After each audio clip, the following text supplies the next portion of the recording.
Hana Imanga Edio Hoje. Oh, you bet you may have forced me, Ariazen you were.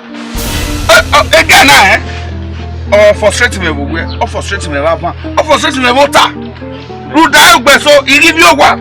My brother, or Daniel may walk in. Chris, Daniel, Emmanuel, you know, then you meet with some other women on my back. Of my that's why I say again when I come with suggestion you know the we are here again ni ma na gba okotogwa loku no mama no that my do here nwu you wa but you keep saying where to are here na okay me here wrong no I give myself time why are you complaining now? Yes, that girl wants to kill my enemy again here oyo mama na giere our giere where the frustrated man he walk how many stop.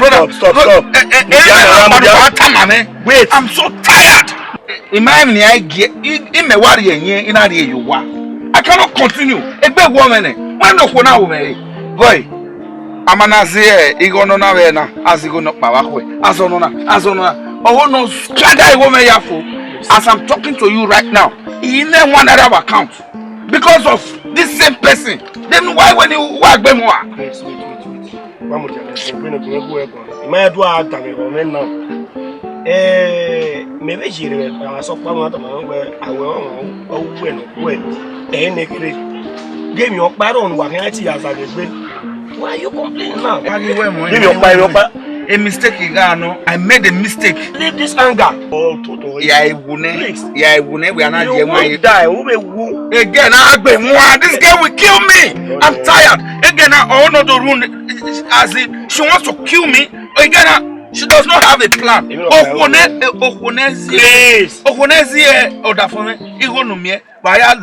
Now manage. Now all she wants is just to ruin my life. Now we are dating to Brazilian with one. After we are Indian hair. When you go to the other, but so 200, 300,000. If my when you continue with my brother do a girl when he made us a mobile. Who take a man day continue with that woman? That girl is Suwano ya Giere. When my way went one. Even one another, I take a man where it is one another, it is a bank. Because organo no. A bomb my video when he may continue with sir. A doya become within our face. A do bomb say, it will be say. All of your Hana where they may continue. No. Yamaya Raru die. Wait. It made it to where I went my back here. You'll be with my take my body die again. But anger, you don't go no. That's how we work one. I have to tell you this where we are only a solution. We have to let her know what that's your we marry over your honey. It don't settle down. It is wrong. Again, I do well mountain me talk. Do well not see me we mountain me talk. Why am there na we mountain talk. Here we the bounce here. No. In Nigeria, my mother is the problem. You when I marry. I cannot continue. I believe where Prince was. I take back every other marry. Even you only my see my can yellow and white job. Give man and white job. What's over I know, all the man without work with now. Give man take time. And now see man I only because he might only rule like marriage, those are the things I want to take time. My brother, lead myself. My brother, I don't know where only time me. Yeah, married. Even we are packing but I'm tired of this your conversation. Anyway, Chris. See me now to when I get everywhere more there. Chris, who you? No be my brother, make it or how many? A marriage how many? Is me away Harry, not here your wife. Make it in your career. He will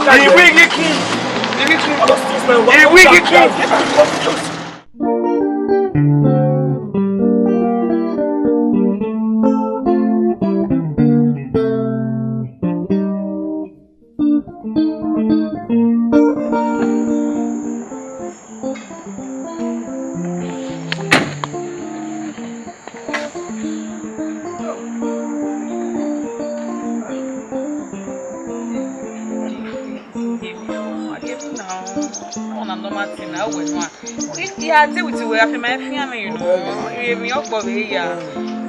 But you really no go weta. Tamami mo cheap the bed. Obi aya mi noroko. O ma re eweri agun aje me pa eweri agun aje. Igari no be. Mo tanwi we kwa. Ara we on me. O da ke.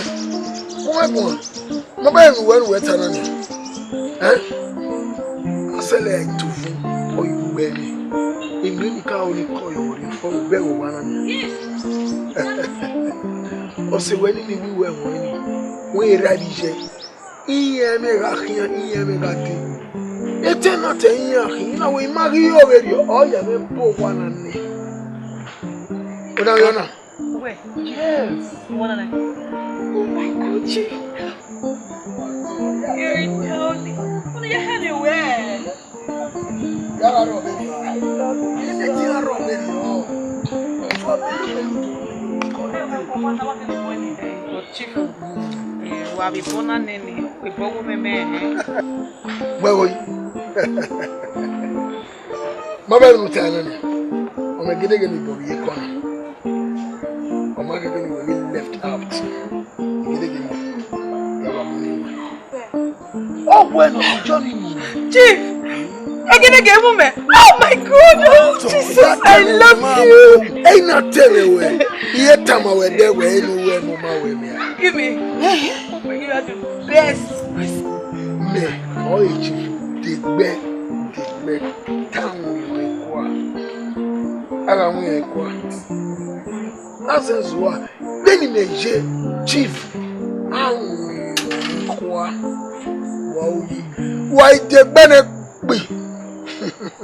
Odo wa be no high. Ma ba ni moto na yi. Beni meje ma be tanko te me yi gbe. Asa le tanko te. Oba we. Iwa e here. Meme ti po ido ye na le tanko te o ga lo mo. Top for big. Wow. O yi me be si work egbe. Nda o ma o ba ke idu ogbat. Where we were. We got home. Agmo money. Chief. I think about how they guess with me because many. That's set in it. Papa no, you go round here, you do and all that. Meet some away. When you got one kind, is it up to 2 million? Oh my gosh.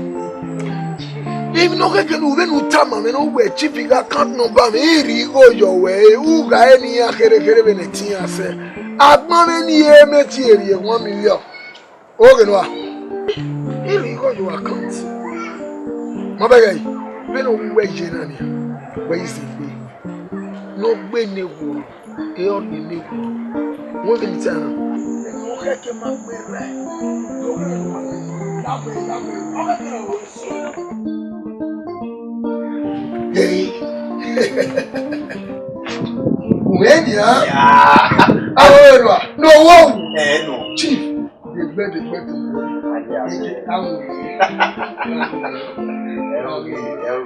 No one I know you.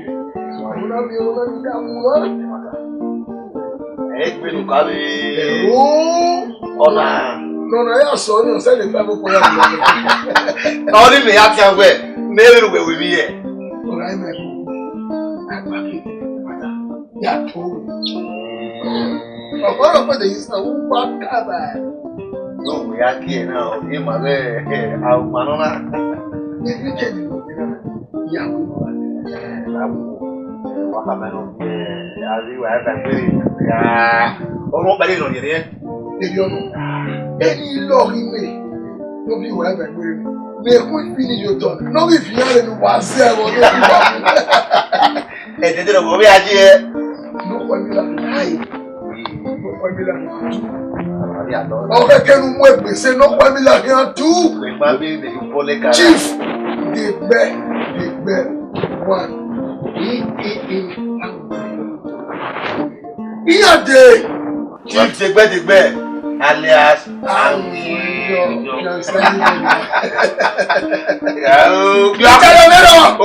Don't worry, your head. sir. A bog of hammer. Woman. A wild woman. Walking tired. God forbid. When I give us no. Imam take me in Jommy. What? My woman. I like it being none of us. They must know. Okay, one more problem now. Okay, the more problem now. Okay. Tell me. When I get it, but to go we have a twin. Oh, you are here, you are. The business here. Anything really boy, you do know that. Now, then, in my way, one Nick with business. To my man. When the yammy way. Now, make me a video. Emi ya rofine. Rodo mundane re one. Please, my friend. Where yours or see me or tell my way here. Then my I have always seen these things. Believe in God. Also, no one up by then when you pray, you have faith in that prayer. Give my money here for you, go salo boa. Just lo bag me na no. Even na no so ya be all that bo esuolo. So but we get we root my wa no agbonwafo ni agbonmaefo. Please, me gbe toto. Ye worry now. Me na settle down. Do the normal things. Please. We to go near one. Yes. Now, oh, ni marry you wa. Oh, where you worry now? We a big woman, not buy you one. Okay. When I hear that,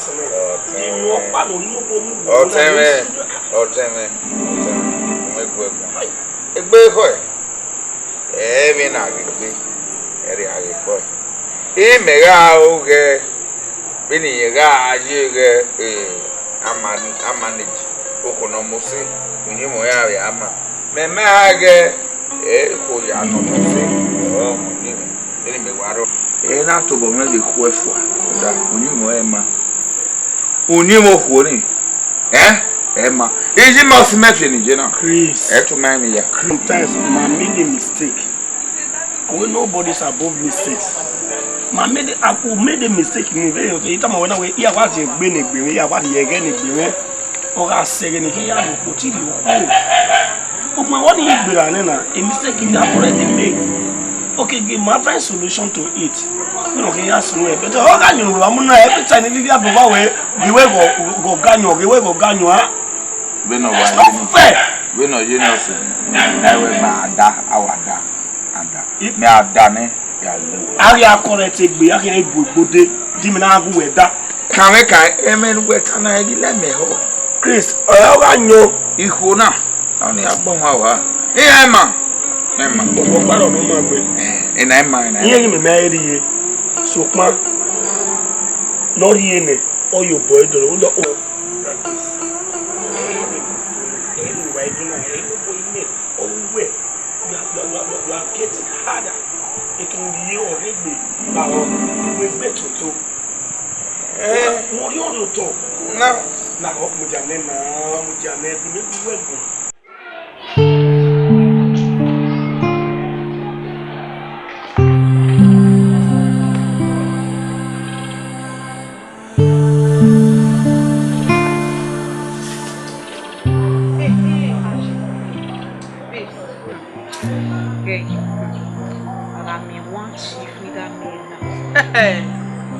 we ma gwa money day ebani lawo ge ona te me ni dem yo go bebo yero where try e come e fi me iga iye ne kwa ifun me ne we o ma me ni iye ti an ta we je akonete no wa me me aye de so aye ni konete sa emi da we gbe owo po wa eri ona uya na iye ti o we ya ti go we ba go mi uya Mujane e good news be yero sha o outside se lo gbe as in dey di me ave ge samo se ni sorry we ni be ge that I was see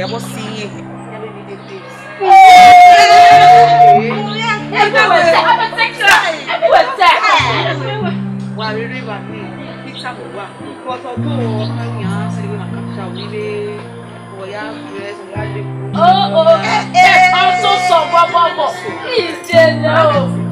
I want to see that man. Ya minya. E do me wa nyo ne.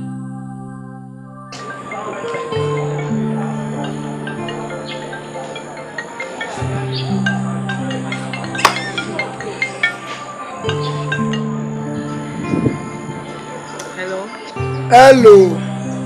Chief.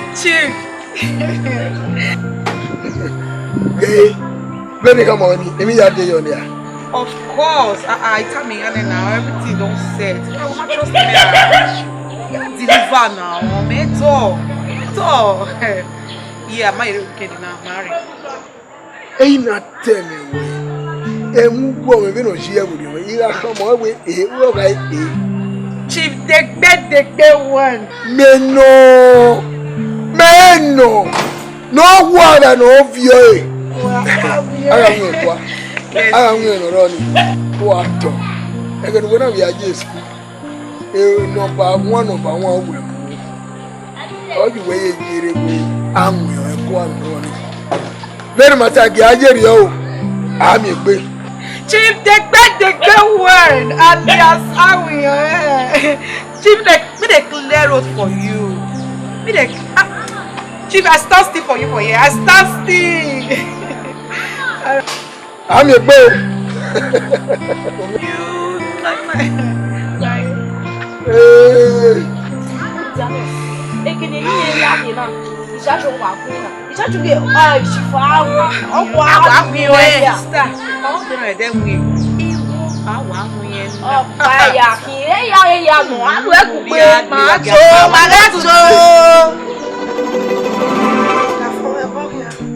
Wale yarena. De na ide mugi eke. Oger una no. Ona no. Papa guy. Awa ama we me ana. Ago ma si mi gbe. Muda abi bi ekiko na, abi sagele na. Ama na we me ana nya go ma ti. We gba we me ana. O paro na. Bebe de we ke o me. Ari no fa unu e bi ya o ka bo gbe. Amojo. Ote Mary. Mary. Damo. Ni ya resi. Iye wo ge esi. Na wa mi la so esi ta. Se ri o no wa na. E di o wa ya. Umi e wo te, umi e wo wa. De na na mi e we okwo ofin ye mu. Ti mi akare mu bi esi. E mata. Esi, u ga ri se. Oi wa le yo lere na ke pomo pa no ke o to wa wa. Na for me ti ta lo we ni no sagwego. No say mata ro. Brother. Egbe we me. E mata. Obi a eje na. Brother. O kere na edi. Esi. Ugme so o kan alawa. Elgopa, elgefa, elgeha. Ugme se debe pe egbe fun ke ire.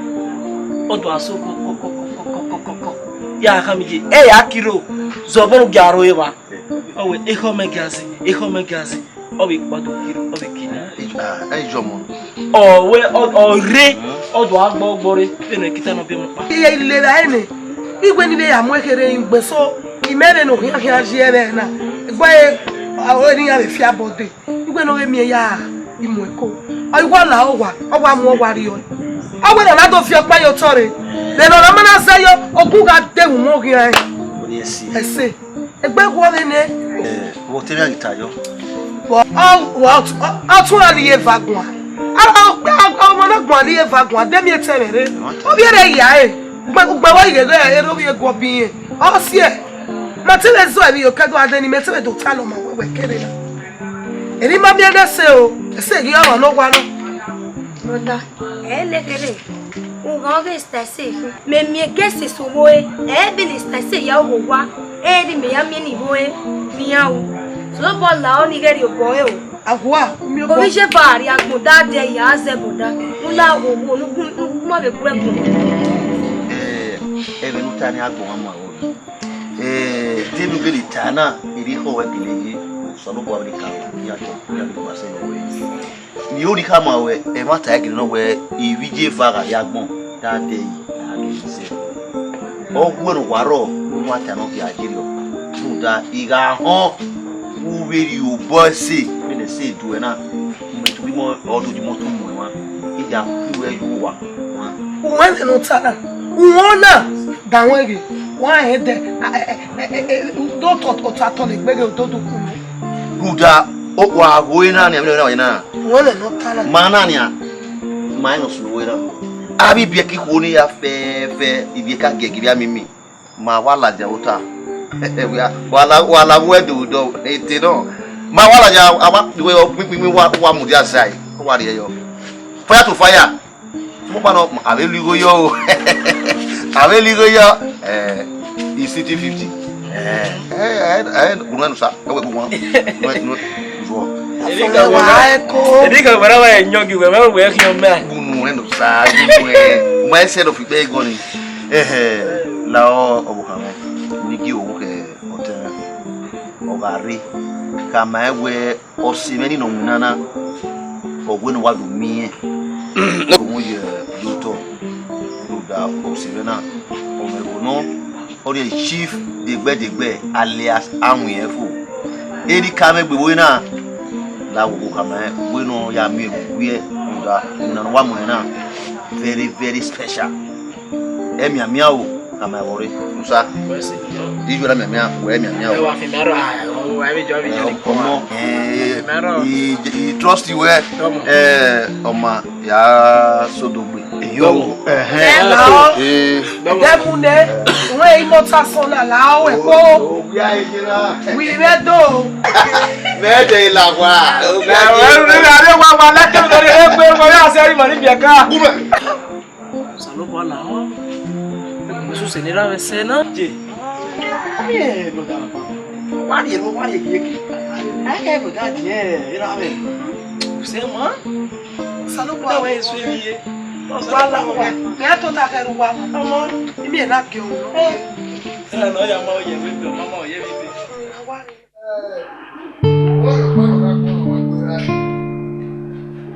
Wa fe to gbele me wa ru so na mo. Mo understand. Ni ya ta mo pe.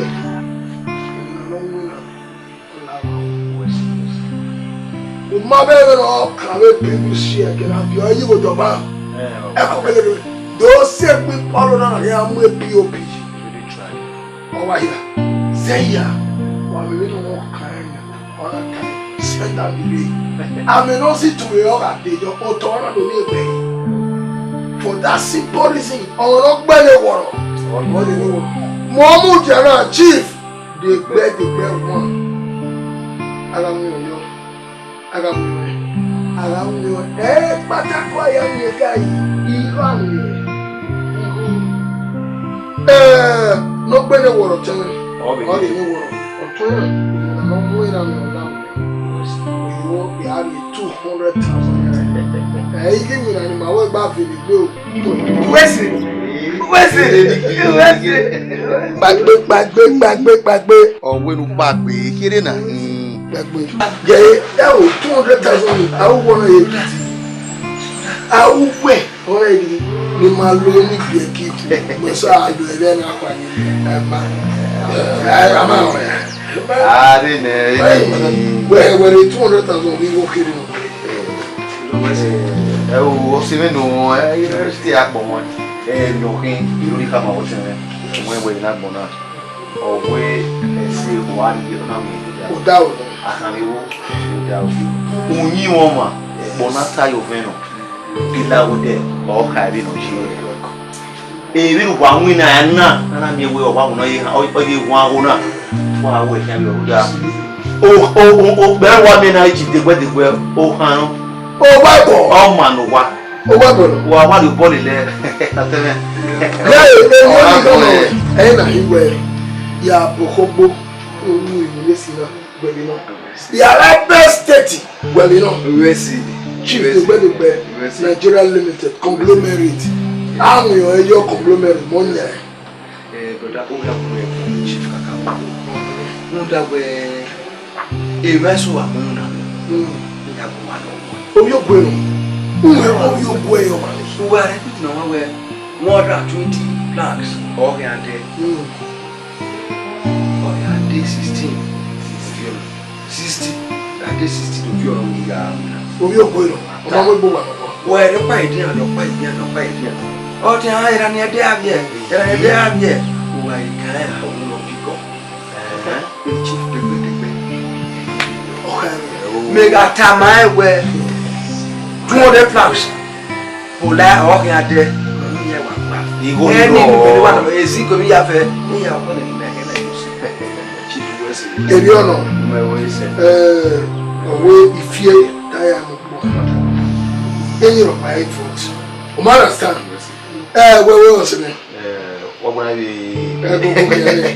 I bet you are already. I can have Biru. You're like Boba. And then I saw you. I you better by a good than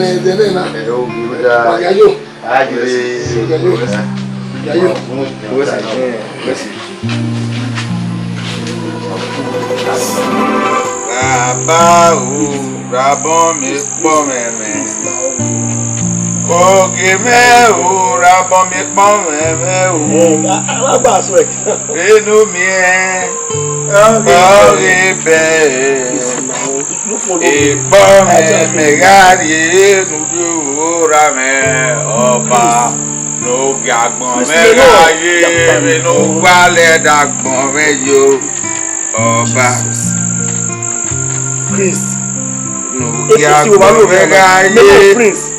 Wale da meju oba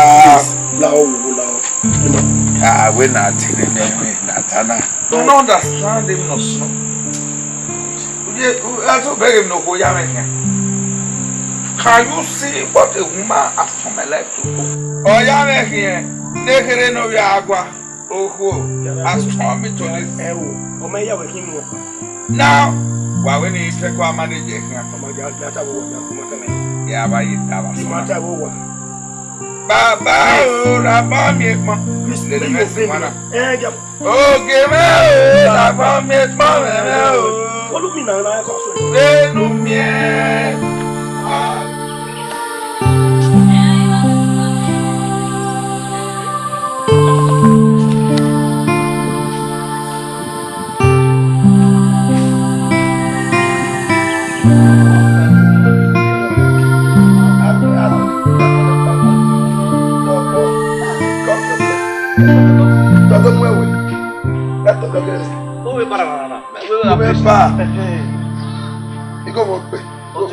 follow me What you ready, Saka? Edo Alua. Avenue, my have way, Babon. Even in the mood I was happy, what did you wear? I never give me good woman. Give it away. Oh, down here, welcome me go see it. I know what you were away. You can't cough your cough. Don't know where. I'm away anyway. I'm on the middle of my car with you. I don't know what I got in the Kitanoga, a Yahweh here. Where were you? Who were the way? Who were the bad way? Or a cat will get with her. Who that in any? It buys so the better. Who is not beside you? I your dog, what else, Manny? I was walking. What you were able to say? It was I almost in that way. I was no at all. Me, I will never say. Every corner way. I don't know what I never said. Oh, my way. Again, I can't tell me we cough your cough. Don't know where. Oh, my neck way. I'll tell you when you will. I'll call it out. We don't know. May you boss on the way in the beside you and you'll get on with you. Oh, cough your cough. Oh, down at your way school. I saw doctor here for. And I just want to school. Then that's another way. You'll go fat to you when we were here. Oh, I will tell you to make me. I was sure. It's your.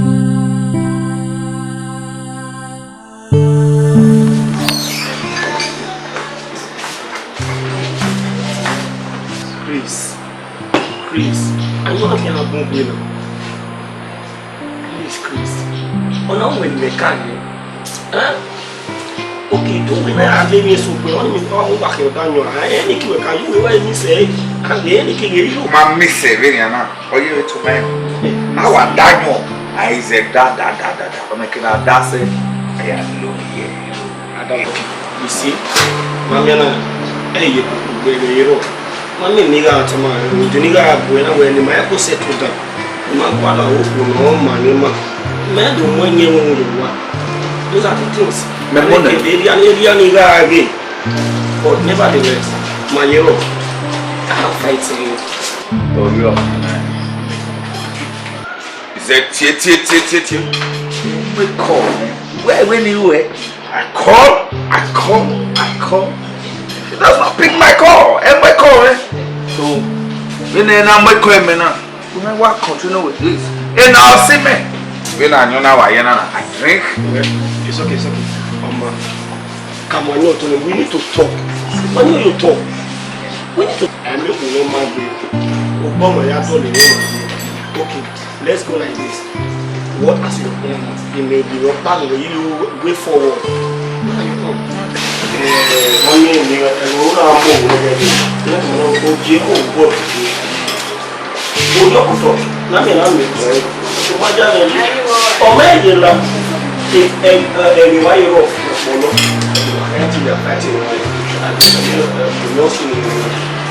so, in the so long, in Commando Sapa, imagine, what's a thing where a command we are in there. Oh, Commando Sapa. Now came your Commando Sapa. The guy you want to night, AX, the solution worry. I will say, also look one rain in wrestling. So, Compano, one fit. We are in Jashi job. We all have to listen. We want to like it. Also, no, that way. Yeah, try. Where or cement working. I know what you have done for me in the past. Only yeah. Okay, I am believe you. Okay, now, sir. Ada boa. Man stand here, Amanda. Mama. Wait. I know you told her. Oh, man. Only a solution. Where my God are making? Eh, but that God forbid. Oh, come on. That means we're my mefo. It is my little secret. Iwada. You are drunk. I'm not complaining now. Just look at you, please.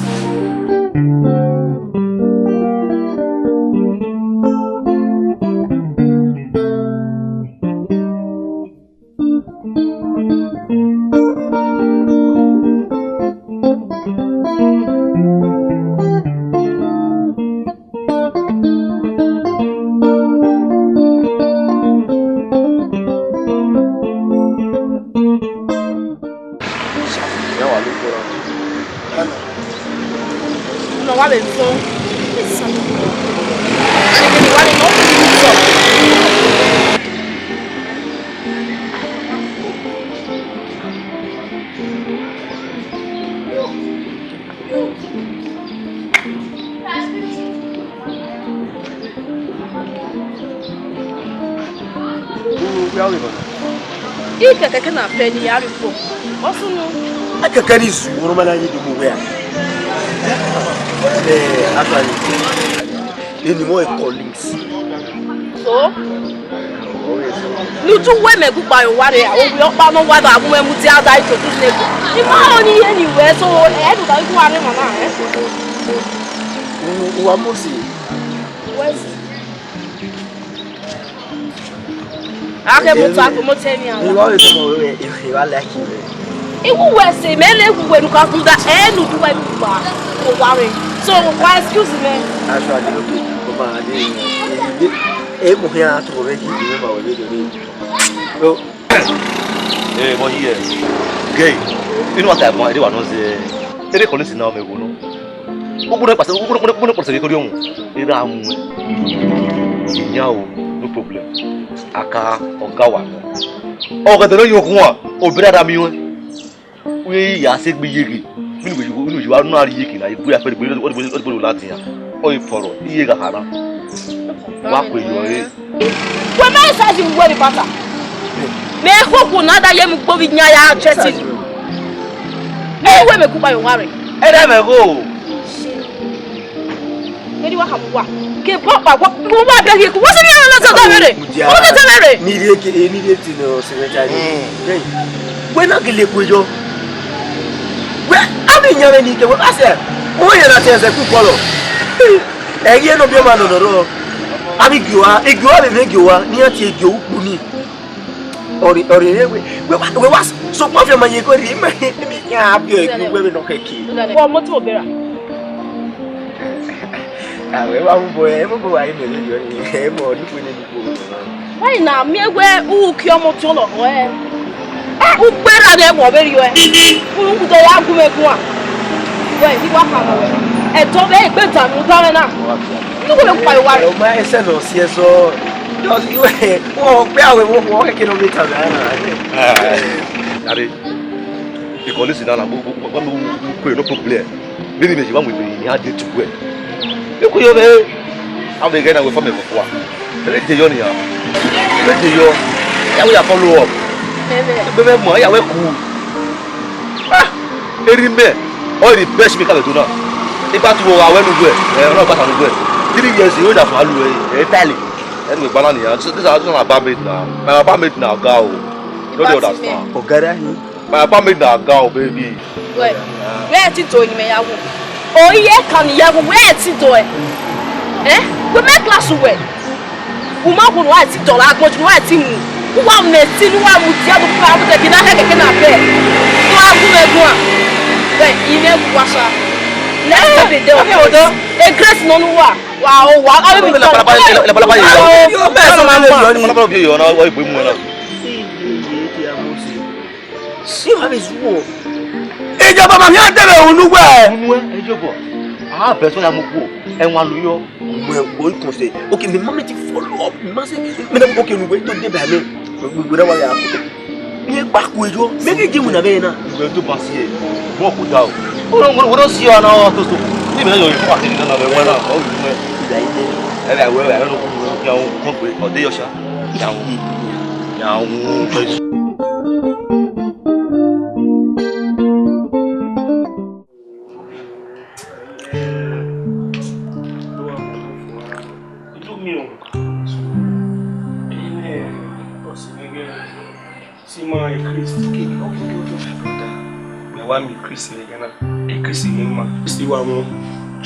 Imi ya wa doji we no wa easy me life over increase imi na yema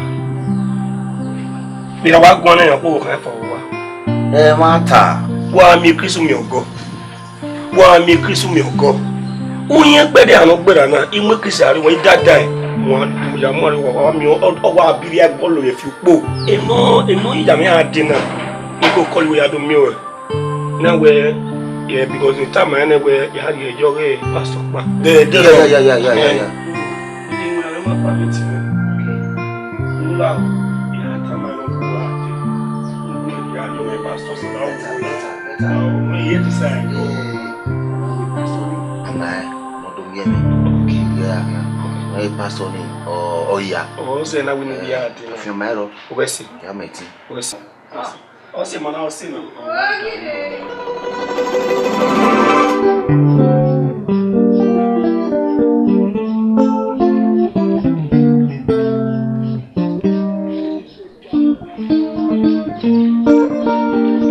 Gege when bunya be sat when ya he when never done sin kosumare de jona ya 1000 tutu when 2000 naira ya abede belu we mana de jona ya ye 1000 naira ya me we ije epala ya gege when ya bunya because make we we done okay me awa mo gbe na e dey zige we ni je we ni o okay gege we we done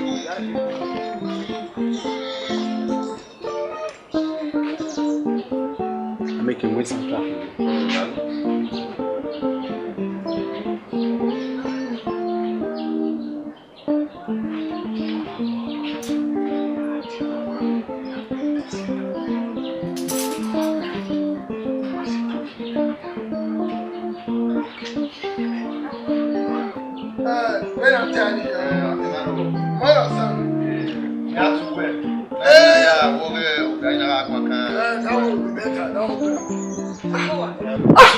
Nabo, ela we ya. Era mena hina. We want Yes, you know. You on again, you know what? Should I just where? Umamo. Where chief? Umamo. Imao, my mother, Umamo. Unu baby. Umamo, what come you out of baby? One baby. Who doesn't allow it there? Where do you want? Only me. What you mean? You may come you out, you didn't move your hand with you. What would you want? Our man. What done it working? If you are not from where or walk on a good cook you. No, you mujana. Chief, the bed. For you meet the way they come out. Our man, Jerry, get away. You were a hero down. If you are Jaomi Babana. Very well. Hey, so the answer or die. Just look at you. If they can't get me when you have joined, we're only. Then I'm going to tell you. Usual, me away. Oh, me where they may not do. I don't want you to. I'm a billionaire. If a billionaire. I'm a billionaire. What would I move in an hour away? No more now. What we're from you. Was what year or debris. Abba. You only walk him out. You only call you. Mind the way talk. You are failing. When you don't fail about me, then we are only making. They when you cut us, we get it. You have power. What's all about me now? Maybe that one more. I don't know. I will spell out. When I'm a moja. I tell us so I am when I follow you. Wow, even he called you already. In many he swing you when I may be ready. Me are you funny the time? I mean, young way. Gay or boy, do you see me or can you when you see that? You saw when you are down when you are women or oh, when you took a man, not gonna go over my own. You back me left color. Was so I did by Abba. Oh, Debby. Even a person don't see Gaga talk. I will make to be more chief, the better, and I take them. I'm your young Tana. I'm your young who sweet when I am a young in you enjoy. What you can we move, baby? Bueno, Mamma. There's no one on our way, even town. What the why you be Okana? Ibakwan in the belly. Okana, the American, Ona Bewa. Ona Bewa. What? Some want to look at. I'm what Jarama. Yes, so Okana. If you know, he will better we go your way better. Wow, we are. You mean no man, Bomari, the Bogan. I now say, I'll see a new now. So, Mamma.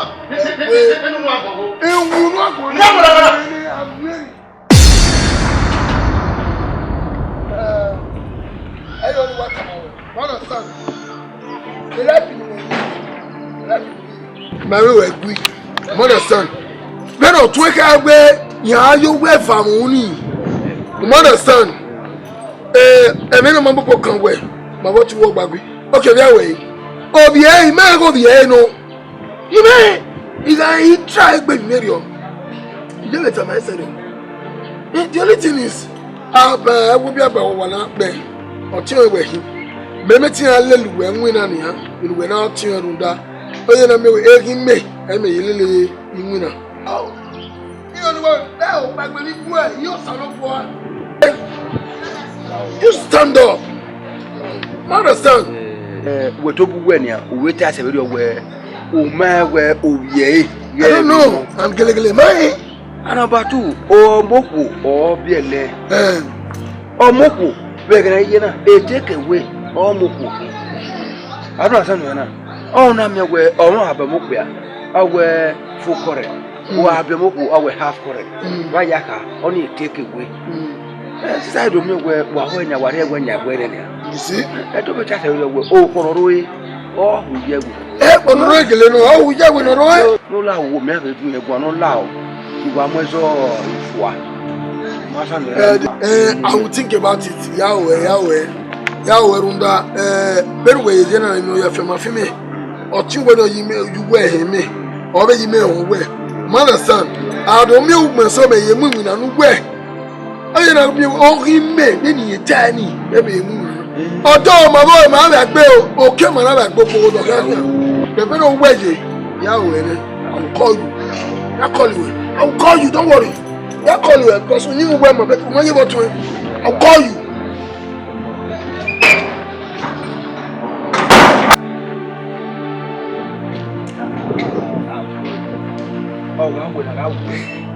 Aga uwe obi o kan ebi ege wa we kokore ma ngo yari bed una ari egwe nya egwe egbe ri okeke I'll call you.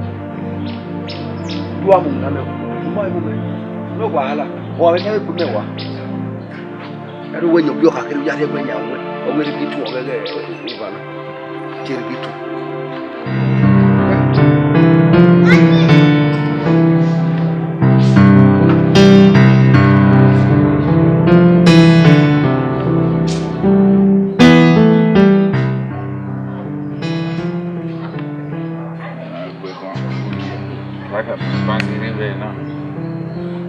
Pastor, yes. O campo mago boas. Eu ia ver pelo caia fe. Lá o que meu pai deu. Vamos assim. Não não que jena. Me quer te ensinar e na o zero na de lá o pastor. Pastor, eu vou camar eu tenho chance. We here where I did next week. Ele quer não dá bem não na o danyo fi gbogbo even ya fi egbe owo kan no we wa o ya no ya we fo awa nyo we gbe okay mama do cry radio digwe am I not dig pastor will dig we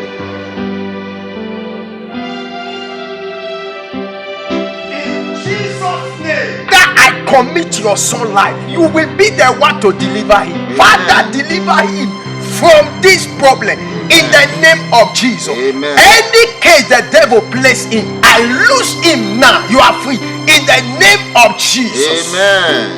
Oh Lord Jehovah, Masandala, Rapusala. The devil is a bastard. Yes. My brother. Emi atama.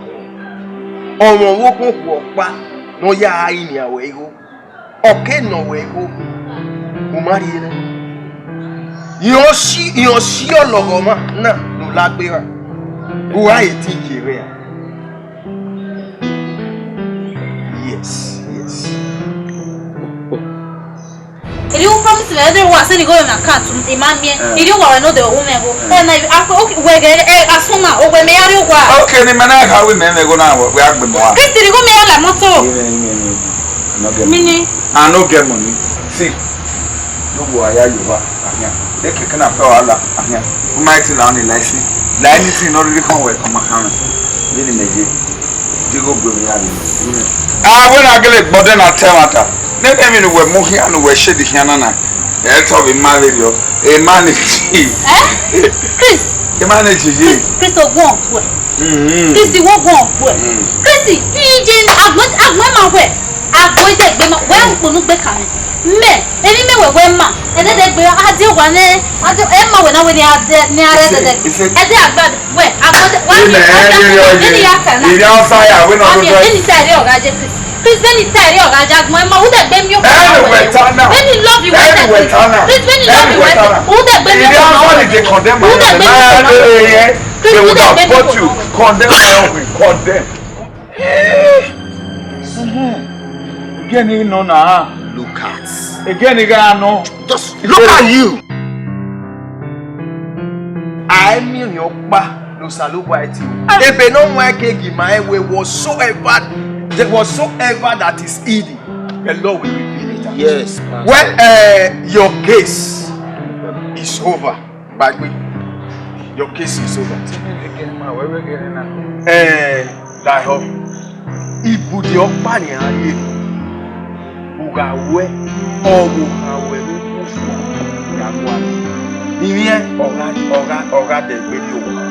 Women, please. If Budena need don't play with the word of God. Do you hear what I'm saying? Pastor, we'll do that. Okay, we'll do that. Mama, this way. This way. Let's go. Walk up. Telling you this thing, me killing me. Mama. Look at you. Just look at you. A big man, just like that man. This way. Walk up. Why go? Young pastor. It's not like this way.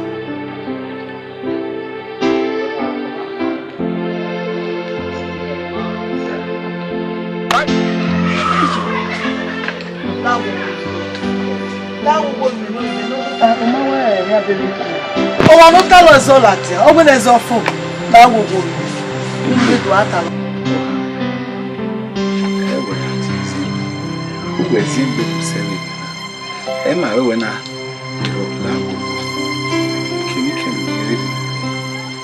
oh, Emma, that book, baby. Any I know what's money. It's why, oh, where Urima, and I went to Bomia, new video. Esu, give our sit down on my guy, Ligano. That will work now.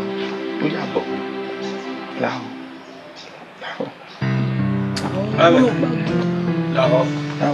You may not give. You may not give.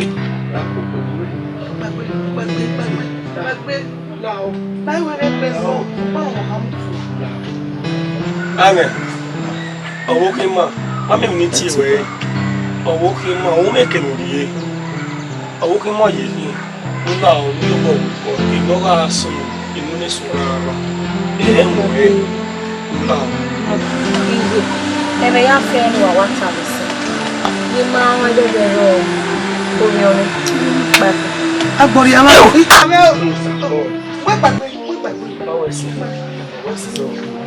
I mean, no part of setting.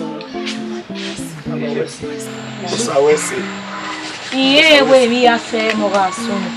O ma ga wo. Kede, ni na be ate na no talo ma wo wa le boda. Ni ma be wa be. When is a fool? Na eva ma re ke ma no be do ra. Oh, right. Praise the Lord. It's all right. we say mo pa me, we say. Now we go.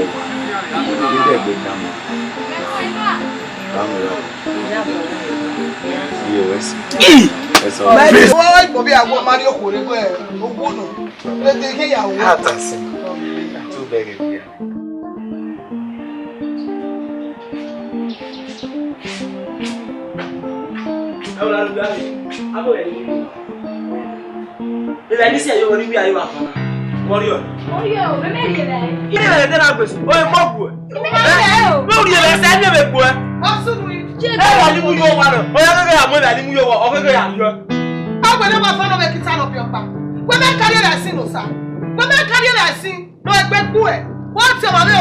Oh, how many years did I? What are going to say? We are back. Gabi, no salon. All of you are Hannah, and I know it. I'm ready, I know that this. The value you want to get Wait, me by. Wait. Bobo bagay. Ime ti buje mo mwe be ni kele. Me ma ni. Ye be le bobo me me ye. Go na good way. E no sama carry like this. Yo kan we. Yo kan. To what I mean we. O mo ni je le ko. Wa mo mo. Area that. Abi no. Go ba you yo. Are you with your money on here? Abi no ga de ba. Bi me ni yo no bi me. O ye kuru ni. O wa na iwe ne. O wa na iwe. Wadomo.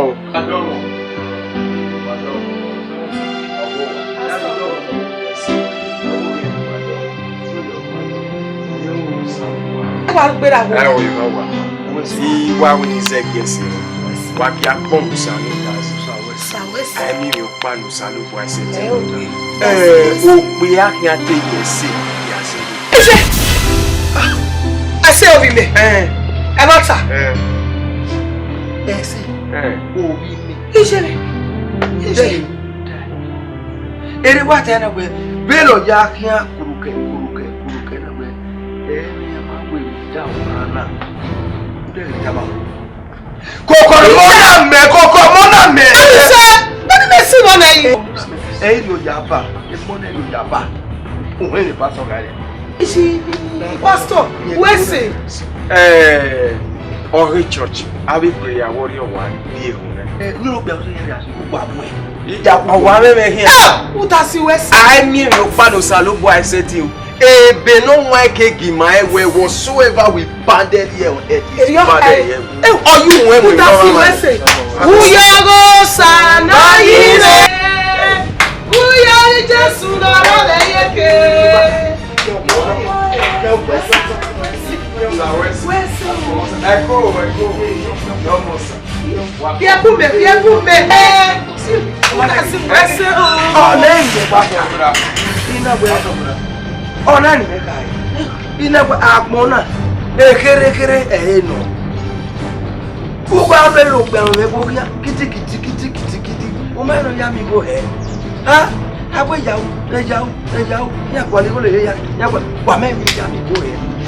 Wa we popo e monipo wa we popo wa dipia wa we popo e o ije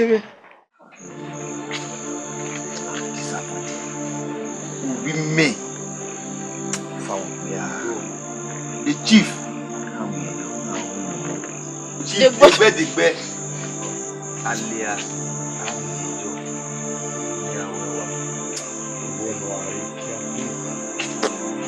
je vous dis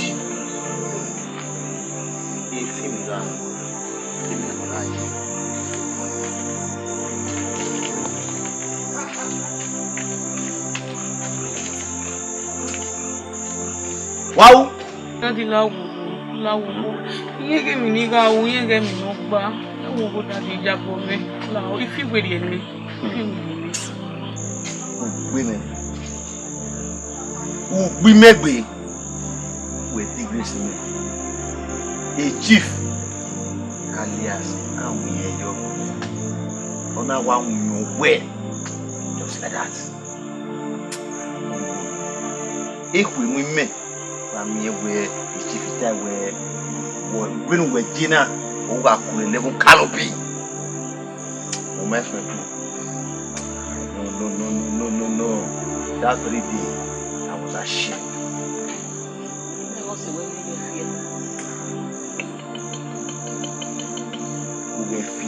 We fearful. We fearful.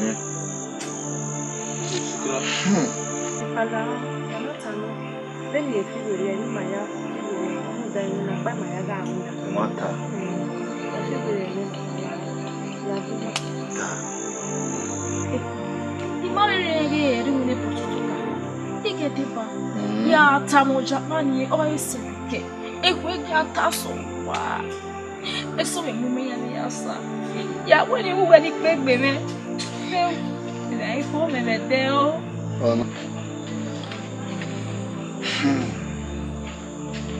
we my daughter we English we subano zewe no mona ya ikuapa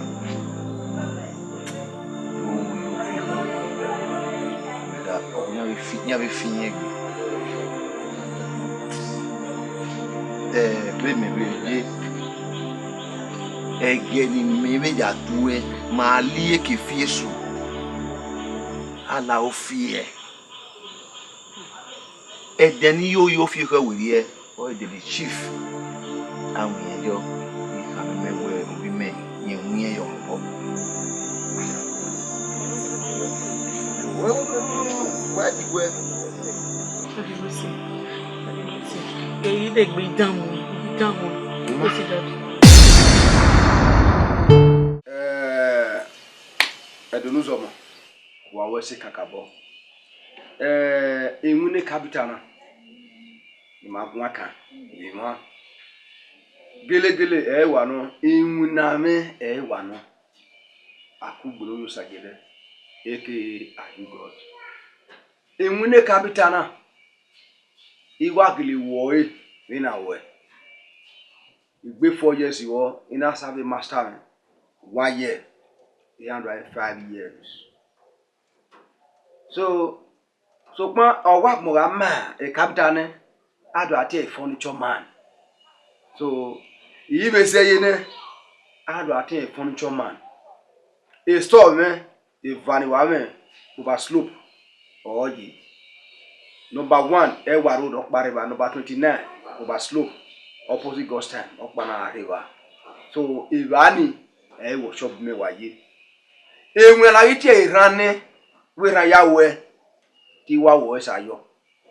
Obanakao, the river.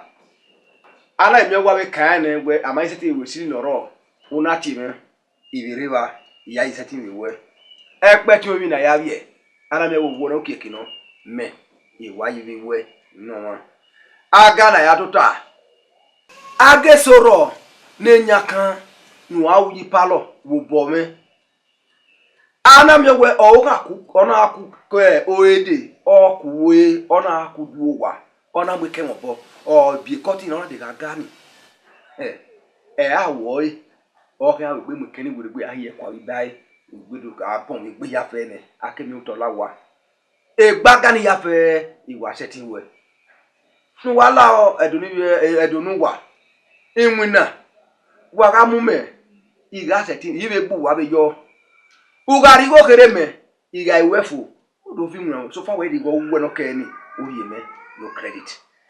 Okay, 400,000 hour gun, only the 200,000 army. Me had to me finish it. So, man, we are having you. We go with me.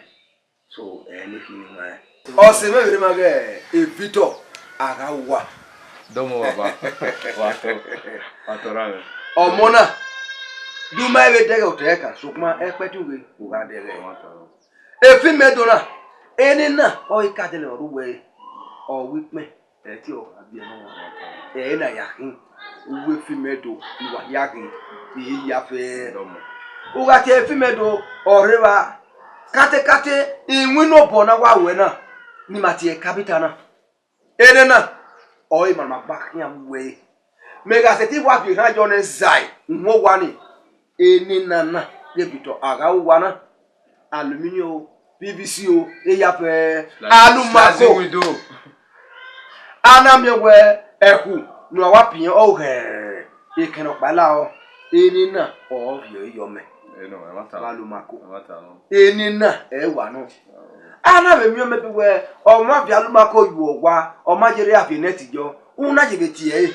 Ota mo gini go no ari re kakabo. Uga mi we mu de soro na wa biegbe odukun we na. Eso we na. Enwi no kin ejebe ro. Uga ti e. O wa ma be ro ya biegbe no ya lap ni leke. E wa ya won no gun na. E bigila ga seto wane. Ene na se wa ye square ni ya gede ago. Nye ge ago na. Don't have effort. Ota mi na nyawa we aris meti ye dia. Aris meti ye malumako yo. Akebi alumako yo. O de mesoro. Yeah, we know. I want to hold where I saw it. Where it is here. Okay. Domo. Wato. Kakabo. Domo. Furniture. Any. Kakabo. Ma uwe ma una negbi. Kakabo. Na sunwe. Ye o kakabo wa una. Now our France. Wala. Moving up back ma o. This job we are doing it. Mawawe ya. And we capital. Owaga furniture. So store re ko by slope. Waru diba. So river me aluminium make we roofing slicing window we have casement no need we. So nice one. Yeah, so now 13 years of you. So me cast one before me case one way acting. So you know. Furniture ni carry away you carry one way acting. So my why you wear kakabo. Wa give ma we wala ma we ma deliver no. So you know. No kwala me phone number me about 00 50 90 47 04. Ori me. Ona guys 080 32 70 8455. Only number o ya akugbe no yo sagede aka ayu god. Wala o. Wa ya pe ni rewobo ni bi mu na me. Esoro ebe dege oyifo ati me. Ikabo mo wa ya we si kakabo. Uye gbegbe loga. Agbon ama won. Iye yo mi ya pe nu mu me. Agbon ama won. O sayu obo.